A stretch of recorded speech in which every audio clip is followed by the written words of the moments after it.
Hello everyone, welcome back to brain builder book. तो कैसे हैं आप सब? उम्मीद करता हूं कि आप सब ठीक होंगे। फ्रेंड्स, आज की ये वीडियो काफ़ी ज़्यादा इंपॉर्टेंट रहने वाली है उन एस्पिरेंट्स के लिए, उन कैंडिडेट्स के लिए, उन जवानों के लिए जो बीएसएफ ट्रेडमैन 2025 के लिए पढ़ रहे हैं। तो ज़रूर आपके लिए आज की ये वीडियो काफ़ी ज़्यादा इंपॉर्टेंट रहने वाली है, क्योंकि आज की इस वीडियो में हम बॉर्डर सिक्योरिटी फोर्स के related previous year paper discuss करने जा रहे हैं। सो आइए वीडियो को स्टार्ट करेंगे, लेकिन इससे पहले कि अगर अभी तक आपने चैनल को सब्सक्राइब और वीडियो को लाइक नहीं करा है, सो जल्दी से फटाफट से कर लीजिएगा। और अगर अभी तक आप लोगों ने बीएसएफ के रिलेटेड इंपॉर्टेंट और एक्सपेक्टेड क्वेश्चंस की पीडीएफ परचेज नहीं करी है, तो जल्दी से भाई फटाफट से 9596736083 आप इस नंबर पे जल्दी से फटाफट से मैसेज करके पीडीएफ परचेज कर लीजिएगा, जो कि आपके बीएसएफ एग्जाम के लिए काफ़ी ज़्यादा इंपॉर्टेंट रहने वाला है। और रिसेंटली बहुत सारे पेपर हुए और अल्हम्दुलिल्लाह हमारी पीडीएफ से ऑलमोस्ट 75% क्वेश्चन देखने को मिले। तो बहरहाल आप भी पीडीएफ परचेज करने के लिए इस नंबर पे जरूर व्हाट्सअप करिएगा। और इसके पेपर की अगर हम बात करें, इसमें आपको इन पीडीएफ की खास बात यह है कि इसमें आपको 100% एग्जाम ओरिएंटेड मटेरियल देखने को मिलेगा, जिसमें 100% पॉइंट टू पॉइंट बात की होगी, 100% ही ऑथेंटिक वे में मटेरियल देखने को मिलेगा। ओके, तो आइए आज की इस वीडियो को स्टार्ट कर लेंगे, लेकिन टेलीग्राम चैनल और व्हाट्सएप चैनल को जरूर ज्वाइन करेगा। दोनों के लिंक ऑलरेडी हमने इसी वीडियो के डिस्क्रिप्शन में डाल दिया है। ये बीएसएफ कांस्टेबल ट्रेडमैन का प्रीवियस ईयर पेपर है और ज़रूर आपको यहाँ से बेनिफिट देखने को मिलेगा। ऑलरेडी हमने प्रीवियस ईयर पेपर 1 की वीडियो अपलोड कर दी है, आप जाइए चैनल पर चेक कर लीजिएगा और वहाँ से वॉच कर लीजिएगा। ओके, आज ये दूसरा लेक्चर है अपना। क्वेश्चन नंबर 1 की बात करें, nomadic elephant is a military exercise of which country? जल्दी से बताएगा। अगर आपको भी करेक्ट आंसर आता हो तो साथ साथ आप भी कमेंट बॉक्स में सही आंसर देने की कोशिश करेगा।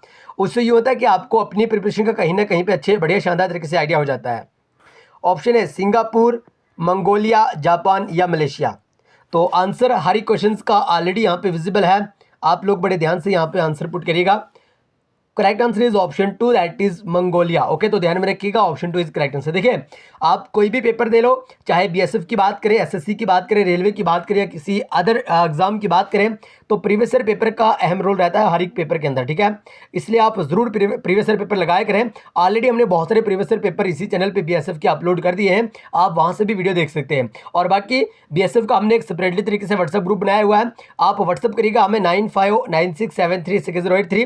ऑलरेडी हमने कमेंट बॉक्स में भी नंबर पिन करा हुआ है, आप व्हाट्सएप करके और व्हाट्सएप ग्रुप को ऐड कर लीजिए, ज्वाइन कर लीजिएगा, ताकि आपको वहाँ पे डेली बेसिस पे बीएसएफ के प्रीवियस ईयर पेपर और काफ़ी इंपॉर्टेंट और एक्सपेक्टेड क्वेश्चंस मिल जाए। ओके, क्वेश्चन नंबर 2 की बात करें, one of the most important and expected question, as per census 2011 which among the following state has male female sex ratio about 950 in rural areas? तो आपको यहाँ पे statement दिया, तो जल्दी से करेक्ट आंसर दीजिएगा। Correct answer is option 4, that is both 1 and 2। Okay, यानी महाराष्ट्र और आसाम ये दोनों के दोनों करेक्ट हैं। नेक्स्ट क्वेश्चन की बात करें, question number 3, there are dash existing national park in India as per national wildlife database January 2023। So correct answer यहाँ पे हो जाएगा 106, यानी ऑप्शन 1 इज करेक्ट आंसर। तो क्वेश्चंस और लेक्चर थोड़ा सा लंबा जरूर जाएगा, लेकिन वीडियो यहाँ पे बहुत ही बेहतरीन और शानदार रहेगी, इसलिए जल्दी जल्दी से सारे के सारे क्वेश्चन डिस्कस कर लेते हैं। Question number 4, under Atal Pension Yojana minimum pension of ₹2000 is guaranteed by the government of India to the subscriber at the age of 60 years with a minimum monthly contribution for those joining at age of 18 of. तो correct answer यहाँ पे हो जाएगा ₹84। Okay, so option 4 is correct answer.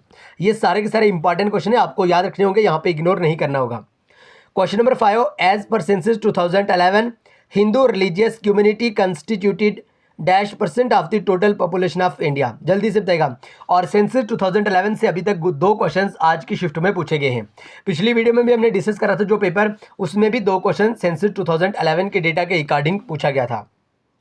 तो correct answer यहाँ पे हो जाएगा ऑप्शन 2, दैट इज 79.8%। ओके, तो ध्यान में रखिएगा, option 2 is correct answer. Next question की बात करें, question number 6, in January 2023 who had been named the global Indian icon at the UK India Awards? So correct answer is option 1, that is Mary Kom। Okay, तो ध्यान में रखिएगा, Mary Kom is correct answer. Okay, तो याद रखिएगा यहाँ पे Mary com correct answer हो जाएगा क्वेश्चन नंबर 6 का।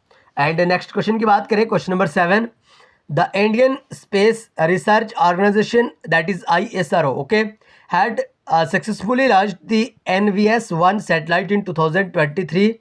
सो correct answer is option D, that is May. Okay, so याद रखिएगा मई 2023। ओके, नेक्स्ट क्वेश्चन की बात करें, question number 8, which of the following statement is are correct regarding the preamble of the Indian constitution.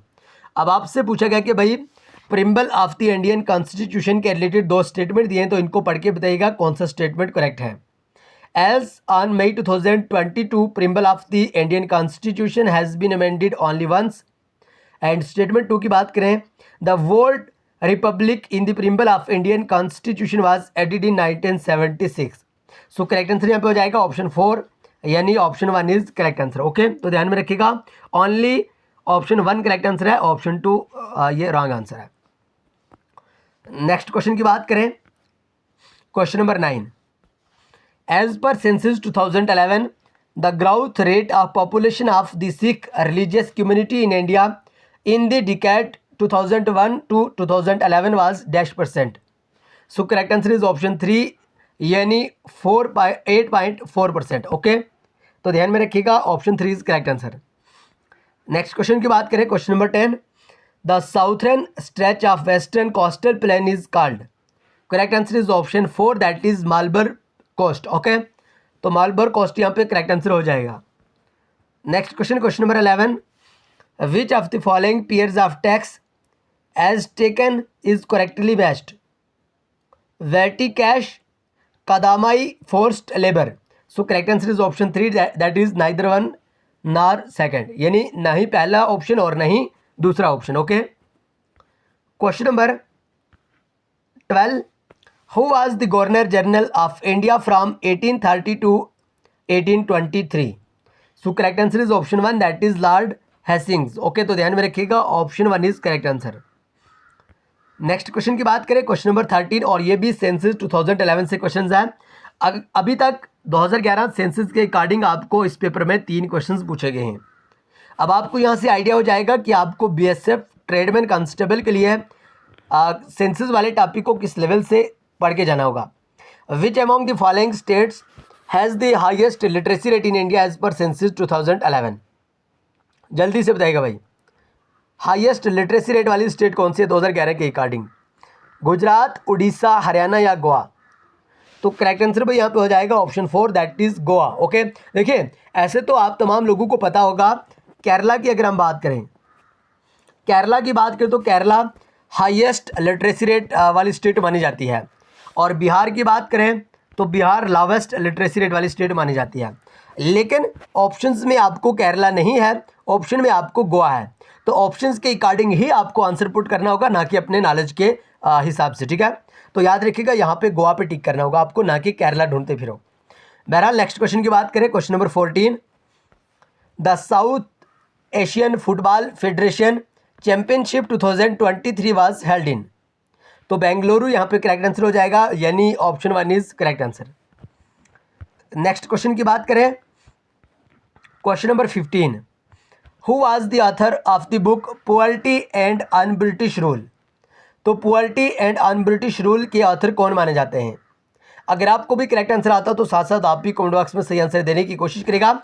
और अगर अभी तक आप लोगों ने बीएसएफ ट्रेडमैन कांस्टेबल के रिलेटेड इंपॉर्टेंट क्वेश्चंस की पीडीएफ परचेज नहीं करी और व्हाट्सएप ग्रुप को ज्वाइन नहीं करा है, तो जल्दी से भाई 9596736083 आप इस नंबर पर मैसेज करेगा, आपको हमारी तरफ से व्हाट्सएप ग्रुप में ऐड करा जाएगा और आपको इंपॉर्टेंट क्वेश्चंस की पीडीएफ भी मिल जाएंगी।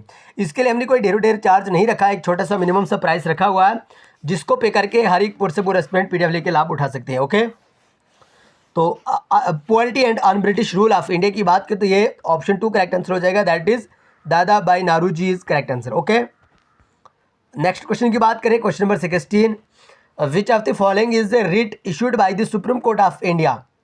जल्दी से बताएगा भाई, यानी सुप्रीम कोर्ट ऑफ इंडिया के द्वारा कौन से रिट इशू करे जाते हैं।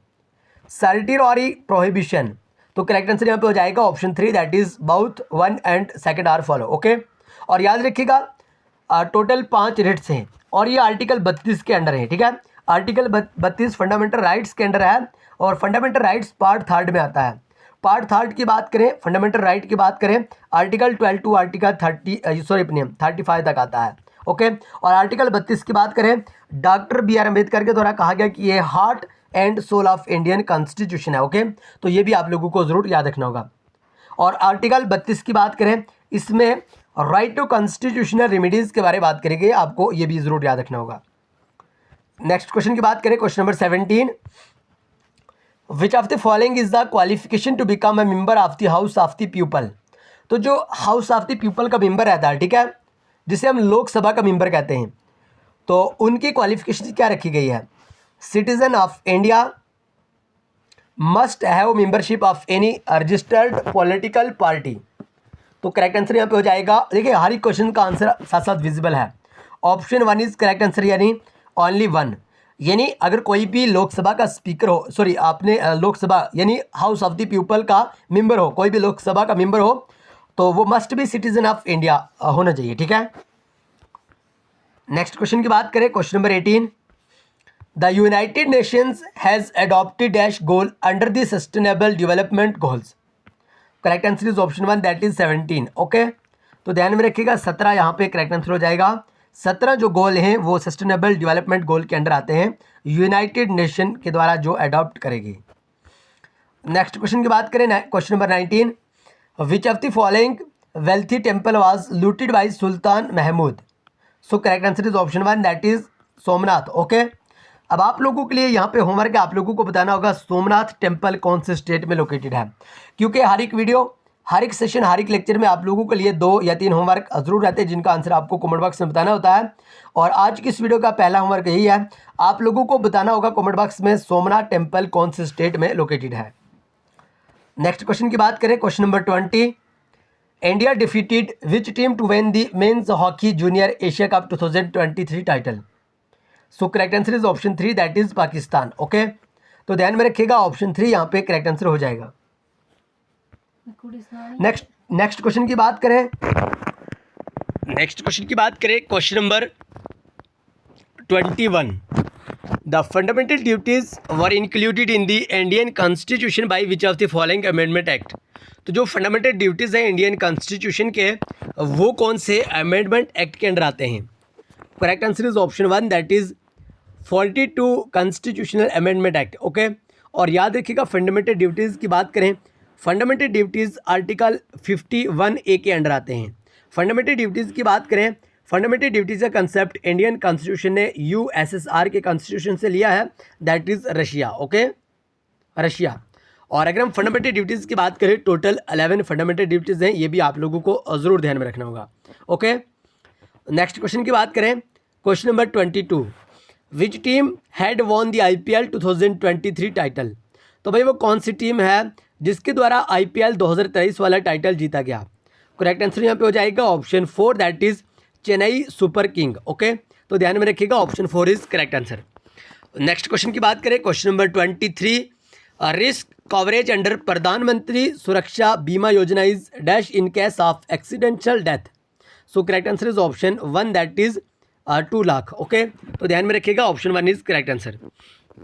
Next question, question number 24, in the event of the president death who would take over a president of India. तो अगर किसी भी कंडीशन में प्रेसिडेंट ऑफ इंडिया की डेथ हो जाती है, तो उस कारण में जो टेक ओवर रहता है वो किन के हाथ में रहता है, ठीक है। तो याद रखिएगा option 2, that is vice president of India. Okay, तो वाइस प्रेसिडेंट ऑफ इंडिया के अंडर रहता है। और आप जल्दी से बताइएगा प्रेसिडेंट, देखिए आज का दूसरा होमवर्क आप लोगों को यही है, आपको बताना होगा प्रेसिडेंट किसी भी कंडीशन में, चाहे वो डेथ की कंडीशन, तो ऑलरेडी आप लोगों को यहाँ पे क्लियर हो गया, वाइस प्रेसिडेंट के टेक ओवर होता है, ठीक है। लेकिन आप लोगों को जल्दी से बताना होगा किसी भी कंडीशन में अगर प्रेसिडेंट अपना रेजिग्नेशन लेटर पेश करता है तो वो किन्हें पेश करता है? जल्दी से बताइएगा भाई, जल्दी से बताइएगा, क्योंकि आप लोगों ने देखा होगा रिसेंटली ये यहाँ से आपको क्वेश्चन पूछा जाएगा, क्योंकि रिसेंटली आप लोगों ने देखा होगा ये करंट अफेयर के रिलेटेड हो चुका है।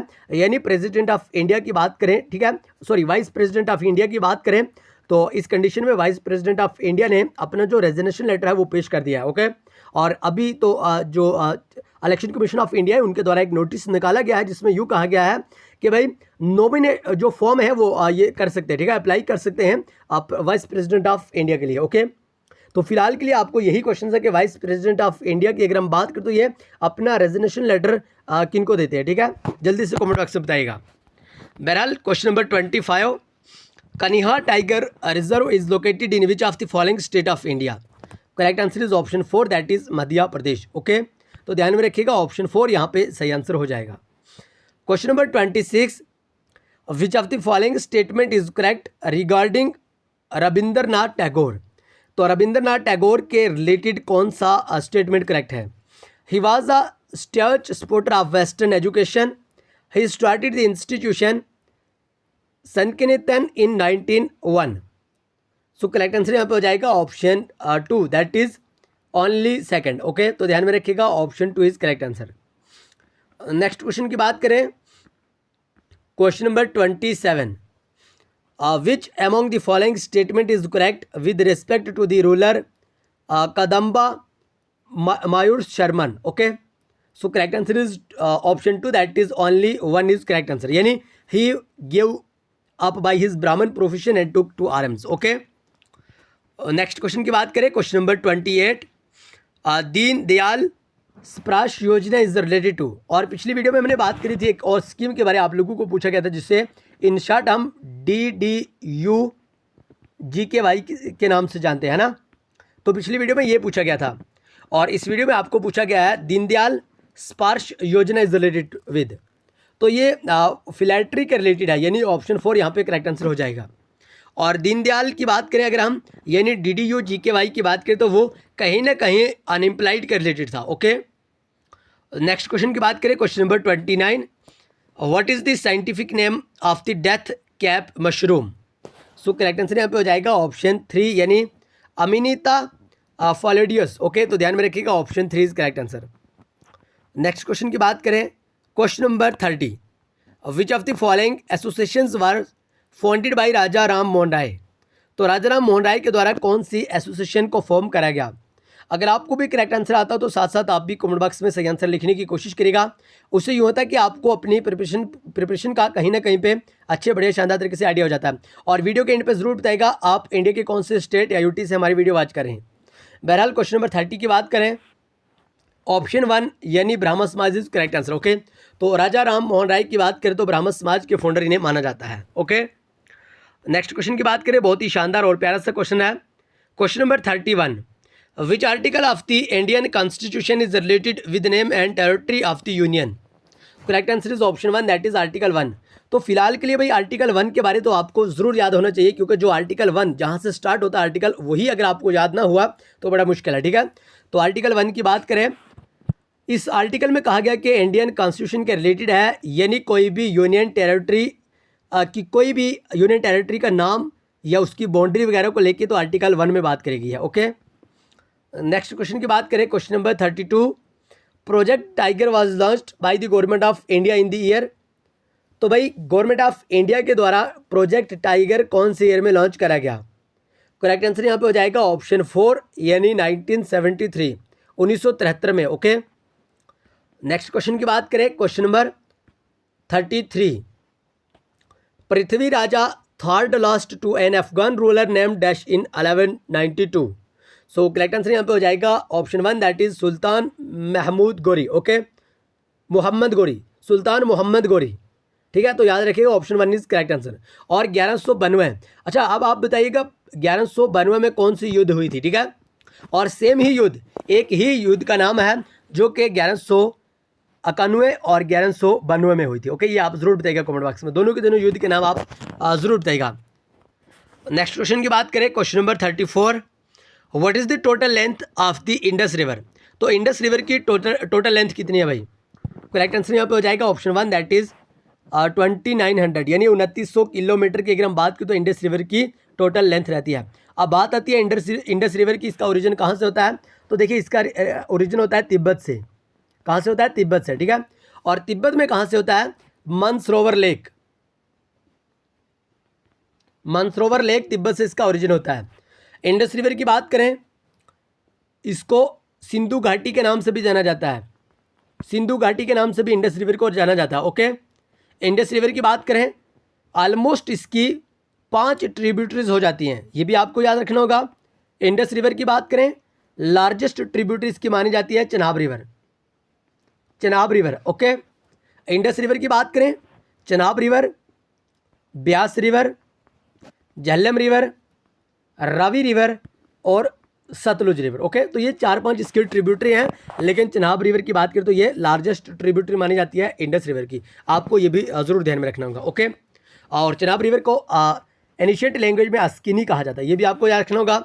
झेलम रिवर के 3 नाम है भैया ना, एक तो अपना आ गया हाइदा पास, जो कि कश्मीरी लैंग्वेज में आप हाइदा पाथ कह लीजिए या हाइदा पास कह लीजिए।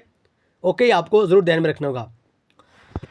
बहरहाल नेक्स्ट क्वेश्चन की बात करें, question number 35, e-Shram portal was launched in. तो ई-श्रम पोर्टल कब लॉन्च करा गया? गवर्नमेंट ऑफ इंडिया के द्वारा। आप लोगों ने देखा होगा हेल्थ के रिलेटेड ये एक स्कीम रहती है गवर्नमेंट ऑफ इंडिया के द्वारा, ई-श्रम कार्ड के नाम से आप लोगों ने ज़रूर सुना होगा। बहरहाल यहाँ पे ई-श्रम पोर्टल के बारे में पूछा गया है, कौन से ईयर में लॉन्च करा गया। सो करेक्ट आंसर यहाँ पे हो जाएगा ऑप्शन 4, दैट इज़ 2021 यानी 2021 में। तो आपको जल्दी से बताना होगा, आपने आज की इस वीडियो में से 35 क्वेश्चन में से आपका स्कोर कितना रहा। आप इंडिया की कौन सी स्टेट या यूटी से हमारी वीडियो वॉच करें। और अगर अभी तक आप लोगों ने बीएसएफ के एग्जाम ओरिएंटेड और एक्सपेक्टेड क्वेश्चंस की पीडीएफ परचेज नहीं करी तो इस नंबर पे आप व्हाट्सअप करके पीडीएफ ले लीजिएगा, व्हाट्सअप ग्रुप में ज्वाइन हो जाइएगा, ऐड हो जाइएगा। और अगर आप लोगों ने अभी तक बीएसएफ का फॉर्म अप्लाई नहीं करा है तो इस नंबर पे व्हाट्सअप करके डॉक्यूमेंट्स भेज के फॉर्म अप्लाई कर दीजिएगा। ओके, अगर खुद आप अप्लाई करना चाहते हो अच्छी बात है, वेल एंड गुड, लेकिन अदरवाइज आप इस नंबर पे बिना किसी दिक्कत के परेशानी के आप इस नंबर पे डॉक्यूमेंट्स भेज के और अपने अपने फॉर्म अप्लाई करवा सकते हैं। ओके, और डेली बेसिस पे इंपॉर्टेंट क्विज़ेस के लिए आप हमारे टेलीग्राम चैनल और व्हाट्सएप चैनल को जरूर ज्वाइन करेगा। दोनों के लिंक ऑलरेडी हमने इसी वीडियो के डिस्क्रिप्शन में दे दिया। व्हाट्सएप ग्रुप में आपको जॉब्स के रिलेटेड कोई भी अपडेट हो देखने को मिल जाती है, और टेलीग्राम चैनल की बात करें तो वहाँ पे आप लोगों को डेली बेसिस पे टॉपिक वाइज इंपॉर्टेंट और एक्सपेक्टेड क्वेश्चंस के डेली इंपॉर्टेंट क्विजेस मिल जाते हैं। आप फटाफट से दोनों को ज्वाइन करके और पीडीएफ मटेरियल परचेज करके और व्हाट्सएप ग्रुप में ऐड हो सकते हैं, जहाँ से आपको ज़रूर बेनिफिट देखने को मिलेगा। तो आइए आज की इस वीडियो को यहीं पे खत्म करेंगे, मिलेंगे नेक्स्ट वीडियो में, तब तक के लिए bye bye, take care, love you all. लेकिन चैनल को सब्सक्राइब और वीडियो को लाइक ज़रूर करिएगा।